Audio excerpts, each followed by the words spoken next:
àllarba fukki fan ak juróom-ñeent ci weeru mars atum 2014 mbokk yi teewlu télévision Futur Média bisimila ci xibaaru digg bëccëg bi ponk yi ci gën a fés kuréel gi ëmb étudiant yu CFPT Sénégal Japon toogaayu ñaxtu la ñu amal tey jile lu ñu bëgg mooy ñu fay seeni professeur lu ko may duñu dellu ci classe yi daanu addu itam ci njeexitalu tey jile tukkib Macky Sall fële ca Ziguinchor la ko fa yóbbu woon bokk na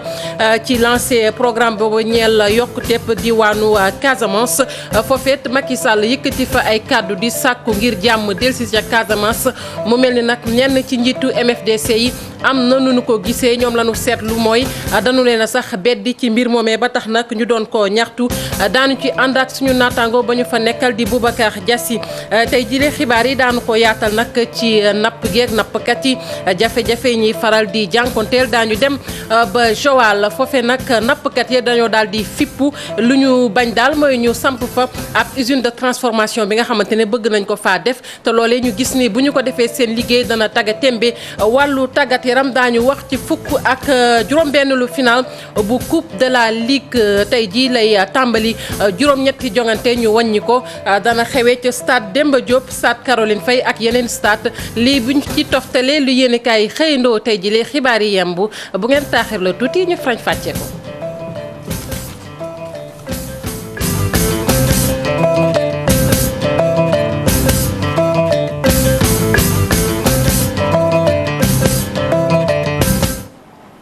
jàngeen jëf ci ànd beeg télévision Futur Média ñu doore ko ak tënkub xibaar bi daan ci dellusiwaat nu mu gën a yaatoo ñeel nag kuréel gi ëmb étudiant yu CFPT ñoom tey jilee ab toogaayu ñaxtu la ñu xëy amal li ñu bëgg nag mooy ñu fay seeni professeur lu ko mooy du ñu delluwaat ci classe yi noonee la ñu ko xamle dinañ ci dellusiwaat ci suñu yeneen jotaayu xibaar ñu daal di àddu nag ci li nga xamante ni itam jundoon nañ ko ci ponk yi muy njeexitalu tukki Macky Sall fële sa Ziguinchor lam fa doon def nag bokk na ci lancé ab programme bi ñeel yokkuteeb diwaanu Casamance Macky Sall nag ci visitu foofam te Ziguinchor mi ngi doon nag dalal ñi nga xamante ne ay kilifa lañu foofu dañuy daal di fekki foofu Boubacar Diassi bu dee mi ngi ci ligne bi Boubacar Diassi maa ngi lay nuyu. fay naa la Fatou Kiné. lan la ñu mën a jàpp ci njeexitalu tukkib Macky Sall foofee ca Ziguinchor. waaw Fatou Kiné balaa ñuy laal si njeexitalu tukki Macky Sall fii ci Ziguinchor ñu commencé si benn bilan bu gàtt ci li nga xamante ne moom la def fii ci Ziguinchor ñu fàttali ni Macky Sall ñëw na ngir ñu teg fi ñaari jéego bu njëkk mooy lancer économie bu Casamance ñaareel bi mooy liggéey ci jàmm Casamance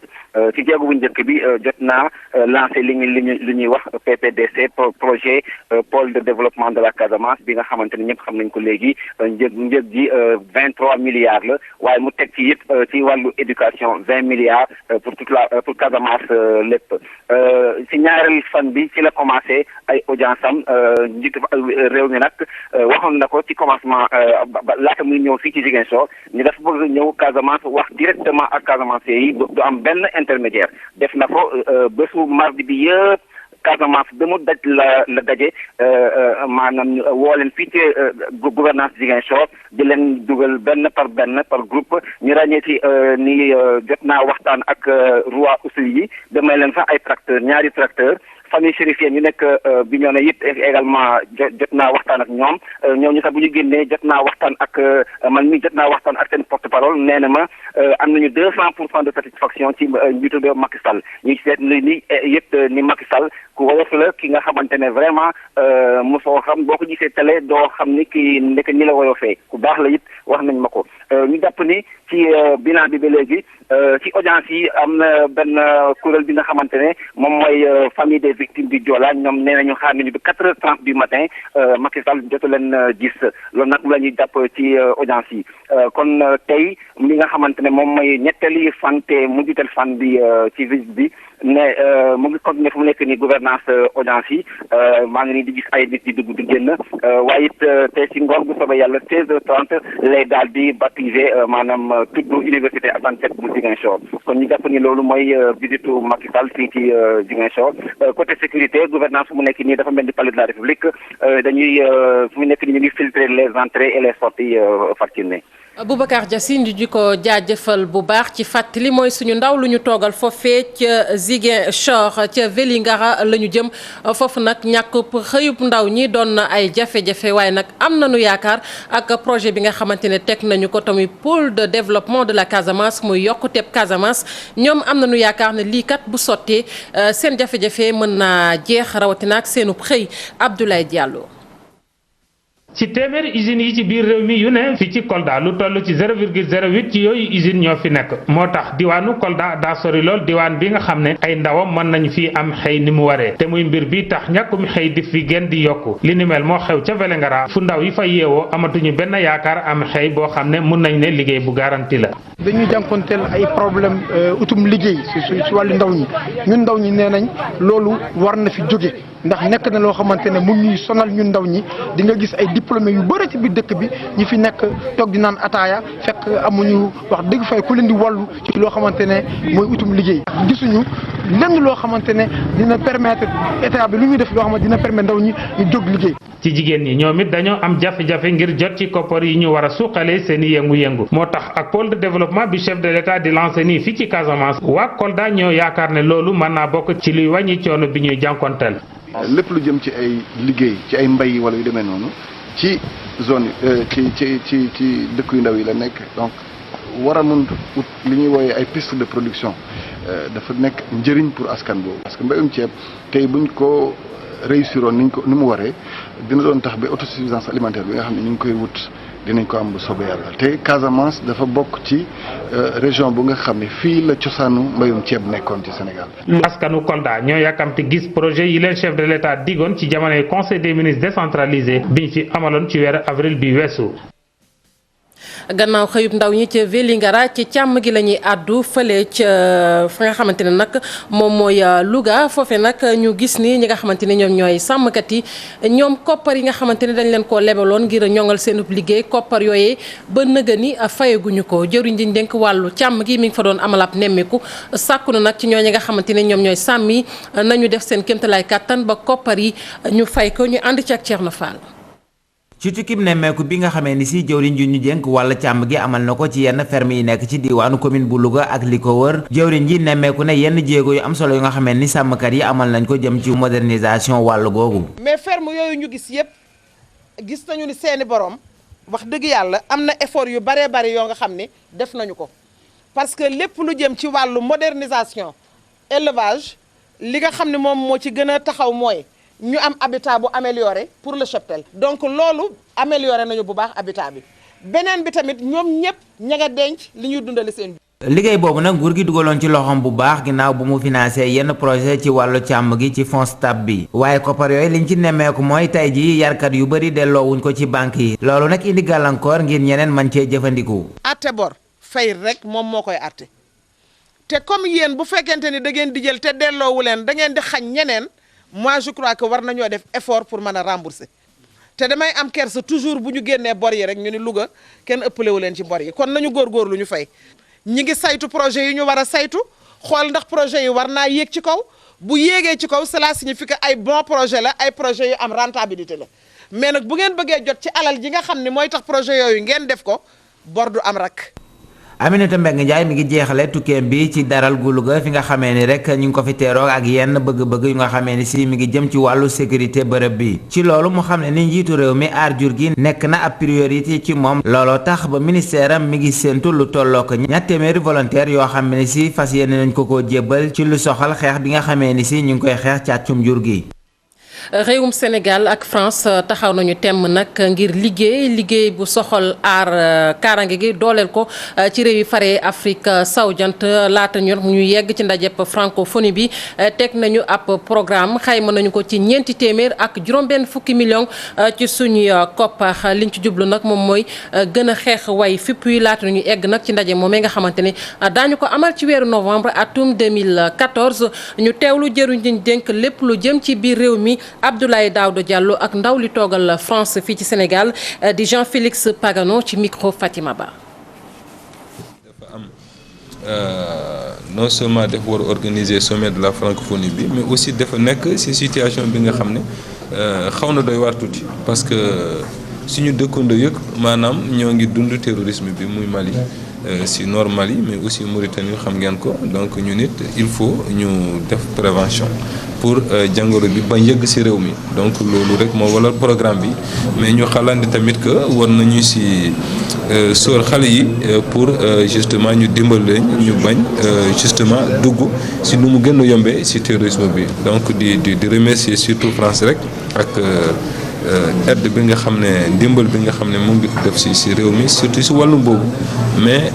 aussi di leen affirmer aussi que gouvernement Sénégal en tout cas def na ci lutte contre le terrorisme prioritaire am. tolluwaayu jigéen ñi ñuy xarafal buñ ko mënee rafetal ne aada ji nàndal jigéen ñi jéggi na dayoo lool fii ci Sénégal téeméer boo jël xayma nañu ko ci 25 tolluwaay boobee nag ñuy wax ni dana jéggi dayoo fële ci diwaanu Kolda buñ ci taxawulee ndax téeméer boo jël mën nañu koo xayma ci juróom-ñett buñ ci taxawulee loolee tax na ba mbootaay gi ñu duppee Save the Children daal di door nag ab lël di ci nag sàkku askan wi rawatina kilifay réew mi ñu matale charte bi nga xamante ne teg nañ ko te charte boobee dafa wax ni képp koo xamante ni yaa ngi jëfee aada jooju yoon dal ci sa kaw Maïmouna Ndiaye Thierno Laurent Mendy.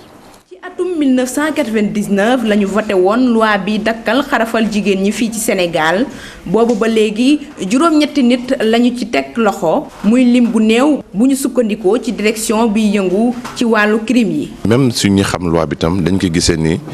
dafay ñëw di remettre en cause seen aada ak seen cosaan ñoom noonu lañ koy gisee beneen raison bi tax loi bi appliqué wuñ ko mooy xarafal jigéen fi ñu koy defee dañ koy nëbb suñ koy def kenn ko yëg te ñi nga xam ne yëg nañ ko ci village bi communauté bi duñ ko dénoncé suñ ko dénoncé wul officier de police judiciaire duñ ko yëg procureur du ko xam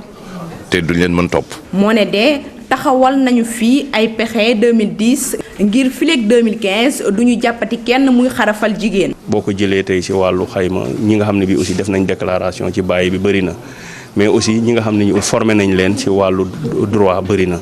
waaw même yéen mën ngeen ko seede journalistes yi ñu ngi ci biir parce que communication bi aussi am nañ jumtuwaay yu bëri plan de communication am nañu jumtuwaay yu bëri ci wàllu santé ci wàllu diine. jéego yi ñu leen di séentu fu ne rawatina ci àll bi. ngi dans les dispositions am nañu sax numéro vert boo xamante ni ku bëgg def loolu rek mun nañ jëfandikoo numéro boobu pratique boo xamante ne dafa sori si doomi aadama suñu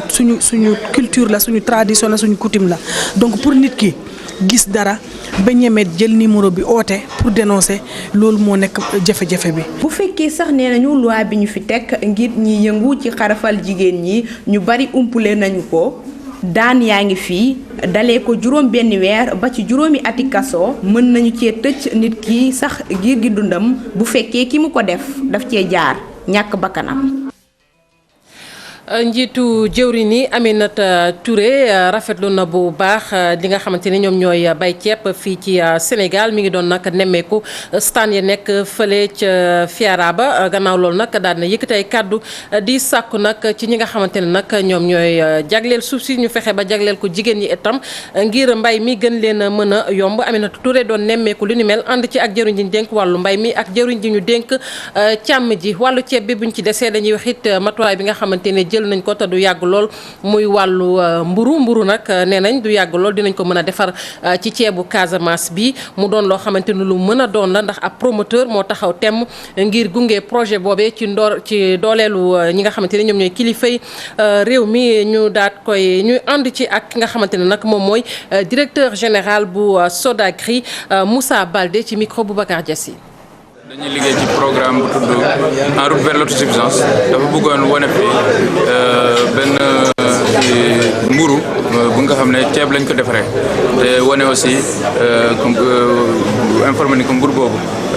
mburu bu baax la mburu bu neex la te mburu boo xam ne mën na buñ ko siiwalee ci dëkk bi mën na dimbali vraiment consommateur yi puisque njëgam mën na gën a yomb mburu bu ñuy lekk heure bi sax dañ ko defaree maanaam farine ceeb bi mooy upp farine blé bi te farine ceeb bi moo gën a yomb donc njog bi day wàññeeku et puis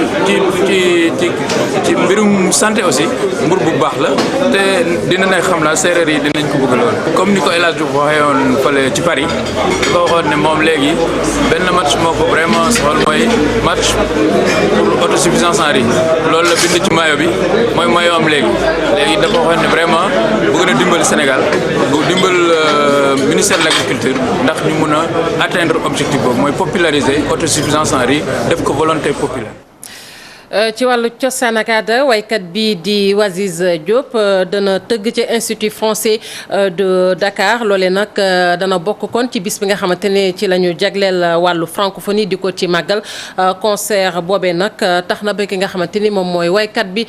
daat ci janook taskatu xibaar yi di fësal nag taxawaayam ci wàllu musique waaye tamit taxawaayam ci wàllu cinéma ndax am na sax ab film boo xamante ne dina ko biral bu ñu ca yeggee ñu ngi ko duppee Galerie Nationale Waziz Diop doon janook taskatu xibaar yi ñu ànd ceeg Aïssatou Pay Fall. Waziz Diop dellu si na Sénégal bi nga xamee ne gëjoon na fi lool li ko waral nag mooy journée internationale de la francophonie bi. ciné concert waaw ciné concert bi nag bi mooy njëlbeen bi tey laa ko commencé fii si centre culturel français saa yu may joué te rek dafa am benn film boo xam ne réalisé naa ko boo xam ne moom mooy jiitu parce que ci la bokk parce que nettali aussi ci la bokk.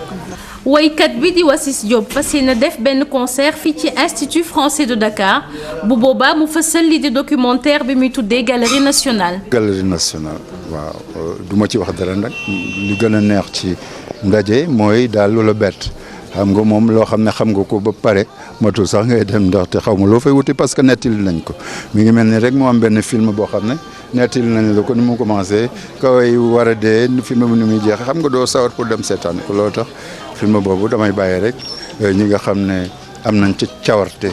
te bëgg a fekke loolu bu ñu ko seetaanee ba pare mën nañ cee waxtaan. rakku Djibril Diop Mombeti wane leen na tamit album bu bees bi nga xam ne diiru ñaari weer la ko war a génne. du rek musique de film am na ci ay woy dama boole dama tënk ñaari kër instrumental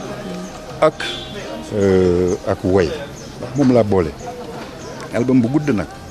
boo xam ne da ngay déglu ba mujj gi da ngay feexe bi sax da nga naan mais lii moom kañ lay jeex waaw. album bi nag bépp woy bu mu defoon pour film yi dina ci feeñ ak juróom benn woy yoo xam ne yu bees la yëngu-yëngoom mi ngi koy wane ci diggante cinéma ak musique bi. yaatalu xibaar yi tey jile ñi ngi ko jagleel nappkat yi ak mareyeur yi jafe-jafe yi ñuy jànkonteel ca diwaanu Joal lañu koy dooree foofe nag diggante nappkat yi ak ñiy transformé produits locaux yi bu ñu yaboo wax rek ne ñagas na ndax ci ay bis yi ñu weesu ñi nga xamante ni nag ñoom ñooy transformé produit foofu doon nañu manifester li ko waral mooy ab usine bu ñu namm samp foofu usine boobee nag ñu gis ne bu dikkee dana gàllankoor seenub liggéey tey ji nag nappkat yi ñoom ñoo taxaw temm ngir ñaawlu lu ni mel lu ñuy wax nag ne usine boobee daal bu ñu ko fa defee dina indi jafe-jafe usine ba nag commencé gul liggéey waaye tàmbali nañ fa samp xat yenn ci ay installation jëm na ci wàllu ndox ma ak cet ga ñu ànd ci ak Abdou Diouf Junior. ay ñaan lañu ubbee ndaje mi ngir dalal projet bi projet Flash Afrique Sea Products jóg rek ngir exploiter lépp loo xam ne dafay tukkee ci géej gi mu bari coow lool ca Joal waaye tàmbali naa jural yaakaar nappkat yi nga xam ne ñooy yeewoo ci gox bi. te usine bi commencé gul liggéey commencé ñoo jëriñ bu nawet jotoon suñu néeg yi day fees ak ndox borom usine bi bu ñëwee canal la ñu defal ndox miy génne usine bi jën moo ko taxaw Joal ñun ay mool la ñu di napp mool mi nga xamante ne day napp nag. li ko gënal mooy bu demee géej ba teer mu jaayee fukki junni. li ko dalee fan yi ñu génn ba nëga ni jën wi dafa bari lool bay nëb ci loxol nappkat yi ñu am ay jafe-jafe yu bari ngir mën a jaay seen jën yooyu le ñu jàpp ne usine boobee su taxawee ci gox bi du def lu dul yokk seen koom. démb jën wi dafa lamb fii mu toll nii da ngay xool pañe yaabooy mu ngi doon yar 8000 francs démb bi mi di laata jot boo amee ñaar téeméer ñi jaay la yaabooy te bu fekkoon ne tey jii usine bi daf fee taxawoon dem suñu jën woowu du lamb ba ñu di ko jaay ñaar téeméer jaay boo xamante ne da ngay dem di neexalaate bu leen neexee ñu jël bu leen neexee du ñu jël. moo ne ñiy defar géej ak keccax ca tan bu Joal ànduñu ci projet bi le li ko waral mooy dañoo jàpp ne usine bi su taxawee seen liggéey dafay sooxee nappkat yi gis ne ñooñee seen intérêt moo leen tax di wax waaye ñoom takku nañu def lépp ngir usine boobee mën a taxaw ci gox bi amal leen njëriñ. lakkukaayu keccax yi ñoo ne usine bi du fi taxaw. waaw parce que su fi taxawee ñoom dootuñu jënd lu yomb tey gaal yi gën a néew essence si géej gi 200000 la ñuy jënd essence. waaw ñoom bu ñuy lakk keccax boo amee fukki dërëm nga lakk keccax say ñax fukki dërëm lay jar waaw nga ne nag mool moomu ñu sampal ko fii usine tey mu bugg a jaayee pañe yaa booy juróom-benni junni nga ne na yem ci juróom-benni téeméer. góor jigéen mag ak ndaw takku nañu manifester ngir wane ne dañoo ànd ci projet bi le ñoom nag suñu sañoon mu gaawu ibbi su ko defee seeni jafe-jafe ci wàllu koom mën na faa jaare nax saay Abdou Diouf Junior cant ak ngërëm ñeel na la gannaaw Joal quai de pêche bu Yoff foofee mareyeur ya ak ñi nga xamante ni ñoom ñooy nappkat yi tey jafe-jafe la ñuy jànkonteel ngir denc seeni jën loolee la ñu xamle waaye tamit lu jëm ci wàllu jën bi ñu gis ni nag jafe na fa lool waaye li ñu xamle nag moom mooy am na sax ab chambre froide bu fa nekk waaye jariñu fa dara Nafissatou Sila ci leeral. quai de pêche bu Yoff bokk ci quai yu ñu gën a néewal doole fii ci réew mi ñu fay liggéeyee nag di ñaawlu bu baax li mu ñàkk yu jumtukaay rawatina fi ñuy denc seeni jën suñu nappee ba pare. amuñu benn infrastructure boo xam ne ni lii mën nañu ko am pour denc ci jën yi Yoff amul dara usine glace sax amu fi benn usine fi am te c'est privé. gis nga frigo yi ñuy glacé amuñu dara pour nga jënd denc sa jën. nga glacé sa jën jëndi ay 3000 glace glacé fay denc 500 wala 1000 francs ñi lay liggéeyal boo xëysee suba pour jaay nga fekk ñu sàcc si jën. chambre froide baa ngee amu fi benn njëriñ daal. fii ci Ndakaaru Yoff bokk na ci quai de débarquement yi askan wi gën a taamu ndax li muy bëri loolu jën. chaque année lu mat 25000 tonnes dina fi génn. boo ko doon xayma dina nekk ay 12 milliards. amuñu dara même état bi bu Union européenne ñëwee. Yoff duñ leen andi Yoff parce que amuñu agrément pêche jënu Yoff salubrité Wakaam lañ koy yóbboo Europe bu nekk lu ñaaw. pêcheurs artisanaux yi ak mareyeurs yi di tàllal loxo autorité yu Sénégal ngir rek ñu daal di gën a mën a ñoŋal seeni quai ba tax ñu mën a am ay jumtukaay yu mucc ayib ngir mën a denc seeni jën. fi ñu toll nii Sénégal dafa laaj ñi liggéey. mais boo nee na da ngay représenter mareyeur da ngay représenter pêcheur te doo taxaw ci tefes dafay doy waar. Aïdar ñun dañ ko considéré woon comme pêcheur foogoon nañ ne bu ñëwoon dina visiter quai de pêche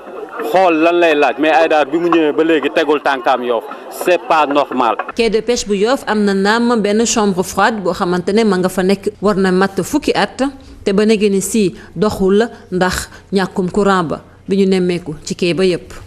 Nafissatou Sila bu ñenn ñi dee jooy jumtukaay bu ñu mën a dencee seeni jën ñi ci des ñoom dañoo sax faf gisul jën bokk na ca mareyeur ak jaaykatu jën ya nekk ca Soumbédioune sàkk nañ ci kilifa yi moo indi leen ay tontu ci jafe-jafe yooyu nga xamante ne nag moom la ñuy jànkonteel Fatima Thiam Thierno Laurent Mendy ñoo taataan seeni kàddu. fu mu nekk nii valeur am moo tax ñun mënuñu ko lekk ndax benn jën fu mu nekk nii war jar ay 100000 wala 75000 ba 80000. xam nga doo ko mën a ndawaloo ay bu njëkk jën yomboon na moo tax kër goo gis day lekk jën mag. yabay bi neexal ceeb ñetti junne la jar kon man ñoo am coof man ñoo am njëriñ. PCD dañ dem ba Nouakchott dem ba Guinée di wutu jën bu mag mënuñu ko am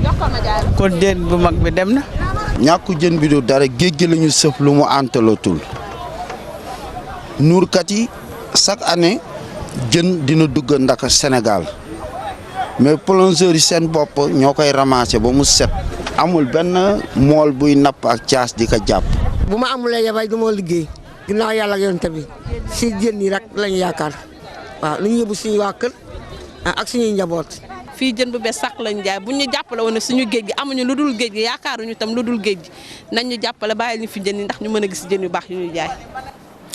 ci xibaaru biti réew yi la ñuy tabbi fële ca Malaisie roplaan ba fa réeroon ba nëgë ni kenn xamul fa mu féetee roplaan boobee defoon lu toll ci 200 ak fanweer ak juróom-ñeent ci doomu aadama ñu ngi wéy di ko seet ba tey xibaaru biti réew yi danañu yóbbu tamit ba Afrique du Sud ab grève générale moo fa am ca Maroc moom lu toll ci 200 doomu aadama la ñu wax ne ñoom nag ñoo tukki bu dëppawul ak yoon dañoo sax faf jàll ci frontière ba ñu naan Melilla xibaaru biti réew yi li ci gën a fees ak ci Maroc lu toll ci 200 nit ñoo daal di forcer grillage yi ñu taxawloon diggante frontière Maroc ak Espagne ngir dugg ci dëkk boobule loolu nag gëj na xew ci atum 2005 waaye ñenn ci ñooñu lu toll ci 200 ak juróom fukk ci ñoom jotuñu jàll dañ leen jàpp balaa ñuy jàll ci frontière boobule. ñi nga xam ne ñoo nekkee ci Espagne nag bi loolu xewee daal dinañu gaawantu yokku sécurité bi foofee ci frontière diggante Maroc ak Espagne ñu ngi ñaan waa Union européenne ñu yokku ngir jàppale leen ci police bi ci frontière foofule. ci noonee sax benn sommet régional dina am ci Ceuta lu ko dalee 26 ci weeru mars bi ñu nekk ngir waxtaanee question boobule. enquête bi ñu doon amal ci passager yi nekkoon ci Malaysia Airlines daal dinay génn information yi nag xamle ni passager yooyu yépp nag kenn ci ñoom mosuñ ko tuumaal ni dafa bokk ci ab benn groupe terroriste bu ñu sukkandikoo ci ministre malaisien des transports moom nag nee nañu vérification yépp def nañ ko ci bépp passager waaye seen xel daal dinay dal waaye xamle nañu ci biir avion boobule ñaari doomu Ukraine bokkoon nañ ci ak benn doomu Russie enquête boobule dañ ko amal ngir mën a xam Boeing 777 bu Malaysia Airlines boobu fan rek la mën a nekk.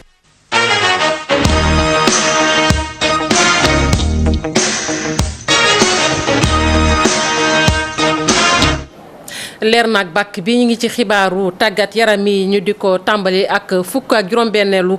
finale de la coupe ligue tey jii lay tàmbali juróom-ñetti jongante ñu wàññi ko tey jii ca stade Demba Diop bu ñeenti waxtu jotee ci ngoon Duc dana janook Éthique bu 18h Tëngéej dana janook AS Pikine ca Caroline Faye bu 16h jotee Jàmbaar dana janook Linguère bu 18h jotee stade de Mbour dana jongante ak Touré Kunda ca stade Ely Manel Fall foofu it bu ñeenti waxtu jotee ci ngoon Sinéwor dana jàkkaarloog Jaraaf ca Alassane Djigo moom bu 16h jotee Guédiawaye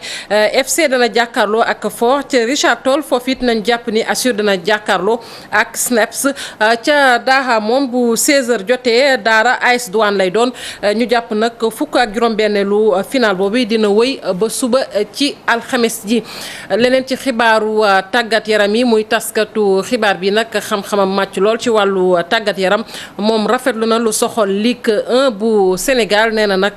lii daal di jongante yi moom am na ci yaakaar bu baax li ko firndeel bokk na nag ci jongante yi saa su ne dañuy gis ni stade bi mi ngi fees bu baax a baax Abdoulaye Diaw toftal nag ne championnat bi moom nañ jàpp rek ne yemagul fenn fii ak ñu ngi koy wel dinañ gisaat yeneen i jéego ñu teewlu ko ak Cheikh Sadibou Diakhar. public bi commencé na collé te xam nga public bu Sénégal public connaisseur la buy ñëw rek c'est parce que gis na lu neex gis nga ci nag loo xamee ni mu ngi xawtane tout à l'heure am na lu ma la waxul ci tubaab première moitié bi moo jeex mais dara sotteegul kenn gañeegul kenn ñàkkagul parce que soo xoolee équipe yi suufee dëgg boo xoolee ay 4 points dox seen diggante ak ña ca digg ba ak ñi xaw fiix te 4 points boo ko déggee c'est benn victoire ak benn nul donc dara amagul li ko indi moo di instabilité boobu xam nga instabilité moo di gisagoo fii ci championnat bi équipe bu teg lay ñeenti match gagné leen du am Sénégal dès après la deuxième journée ñëpp wàññeeku nañu point 2 journées mooy instabilité bi bon li gën a liggéey rek nag li tax nag liggéey bi di jafe xale yi dañuy dem Casa Sport daaw moo fi mën ren mi ngi nekk ci position relégué wàcc jot nañ fi changer entraîneur nee naa leen mais du seen entraîneur yi. ci wàllu golf la ñuy wax golfeur yu Sénégal yi nag ñoom seen teewaay ca compétition yi ci biti réew jàpp nañu rek ne jaar na yoon ndax équipe bu Sénégal bu golf moom nag moo jël juróom-ñaareelu place bi bu ñu ko xoolee ci benn tournoi bu ñu doon amal fële ca Thaïlande ci soxna yi tamit ci wàllu individuel ki nga xamante ni moom mooy Oumy Dieye moom moo jël raw gàddu gi kon place bu njëkk bi ci kanamu ci kanam ñi nga xamante ni ñoom la doon jonganteel ci catégorie loolu nag nekk na loo xamante ni fédération sénégalaise bu golf rafetlu na ko bu baax ñooñu nag teeru nañ leen dañuy teertu bu Mame Fatou Ndoye ci leeral. équipe nationale bu golf am tertu bu am solo gannaaw bu mu jugee fële ca Thaïlande ndax boo xoolee ci classement bi moom moo toog ci juróom-ñaareelu place bi mu am nag jigéen bu ci ràññeeku Oumy Dieye nag di jigéen bi nga xam ne moo remporté compétition bi ci catégorie wam fédération sénégalaise bu golf nag am yéene jàppale ki nga xam ne mooy Oumy Dieye ngir mu def yeneeni exploit golf sénégalais mu mel ni du yem foofu ndax bëgg na fexe nu mu siiwalee discipline am fexe ba ñu bëri di ko gën a pratiquer mu mel ni nag li ñu gis fële ca aéroport Léopold Sédar Senghor mën na leen a may ñu am yaakaar.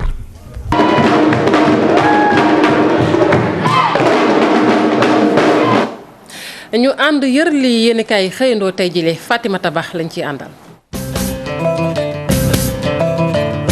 dal leen ak jàmm ci li ci yéenekaay yi yaakaar juddu na ci ne jàmm mën naa dellu si ca Casamance Le Soleil moo xëy foofee ni njiitu réew mi dalal na ci gouvernance bu Ziguinchor ay kilifawu Casamance ci wàllu diine ak aada loolee ñu njort ni mën naa indi lu am solo foofee ca Casamance Robert Sagna ci yéenekaay bi ni tukkib nemmeeku bu président Macky Sall bi ca bët saalumu réew ma waa MFDC rafetlu nañ ko ndax ñoom noppi nañu léegi ngir tàmbale waxtaan ak nguur gi Le Quotidien ne waxal wax ji MFDC kay li ñu def moo raw noppi ngir waxtaan ak nguur gi ndax ñoom bokkoon nañu ci ñi doon gàttanu njiitu réew mi ca Ziguinchor yéenekaay bi ne Robert Sagna ak église bi ñoo fa jaar ndax ñoom ñooy facilitateurs yi ñoom ñoo waxtaan ak rebelle yi ba ñu ñëw bokk ci xew mi loolee tax ñu bëri jàpp ne jàmm mën naa dellu si ca Casamance te loolee ni mu gën a gaawee moom président Macky Sall bu dee am na njàppandalu Casase yi kii te desul ginnaaw ci bëgg koo jàppale ci liggéeyam L'Observateur ne Youssou Ndour waaw ndax njiital fekkee ma si boole bi xam ne na ni du samp ndëndëm ci wote présidentielle yu 2017 kon nag fekk si na Moustapha Niasse moom Moustapha Niasse Alioune Sarr di jëwriñ bi ñu dénk wàllu commerce te mu bokk ci AFP rafetlu na dogal bi mu jël ndax moom it dina ko jàppale ci loole yéenekaay bi ne jamono yi kay ñëpp Malick Gakou la ñu déglu ndax moom la ñu njort ni du ànd ak dogalu Moustapha Niasse boobee te boobu mooy lit dina génn AFP lu ci mënti am lu ci kanam rawul gët woote présidentielle yu 2017 yi nag laata muy am faaw ñu amal woote gox-goxaat yi ba noppi woote yooyee ñu jàpp ko ñaar fukki fan ak juróom-ñeent ci weeru juin laaj bi kay moo di ndax dina am ci boobee date ndax lu bëri ci loolee loo xamante ni noppeegul lu ci mënti am Sud Quotidien ne Union nationale des indépendants du Sénégal ànduñu ak projet code électoral bu bees bi ñu jàpp ne dëppoowul ak article 102 bu constitution jëm ci wàllu candidature indépendante yi yéenekaay bii ne bi fu yemoon sax mu neex ndax ñi nga xamante ne ñoom ñoo war a yeesalaat code boobee ba tey mënuñoo juboo muy loo xamante ne lu doy waar la acte 3 bu décentralisation itam coow laa ngi wéy ba léegi Le Populaire ne léegi kay njàkkare sax la jur diggante région yi ca France ak yi ci Sénégal ndax fi ko dalee ñaar fukki fan ak juróom-ñeent ci weeru juin bi juróom-ñeenti convention yi nga xamante ne moom moo lëkkaloo woon région yooyee day daal di dakk ki xamle li ni mel di njiital association des régions de France luwaas bi wàññeeku waaye borom kër yi ñoom ba tey pareeguñu ci loolee waaw ndax Walfadjri ne léegi kay borom kër yi dañoo yokk ay clause ci contrat yi duñu nangu ñi nga xamante ne ñoom ñoo luwee di yéex a fay te it lu bëri loo xamante ne ñu ngi ko doon nangul ñi luwee dakkal nañ ko borom papa ñëw na papa dikk na moo nekk ci xët bu njëkk bu L'Observateur Alassane Fall ñu gëjoon koo gis di xamle ci yéenekaay bi ne kenn liggéey ko waaye itam doful jinne jàpp ko ñu yend ak jàmm. Fatima Ba ñu di ko ñaanal kendal ak jàmm moom it ñi féete woon ci xarale bi ak ñi jàpp ci xibaar yi ba mu sotti cant ak ngërëm ñeel na leen xibaar yi dina dellusiwaat bu 19h30 jotee ak 20h ci ngoon jàngeen jëf ci seen ànd ak télévision Futurs Médias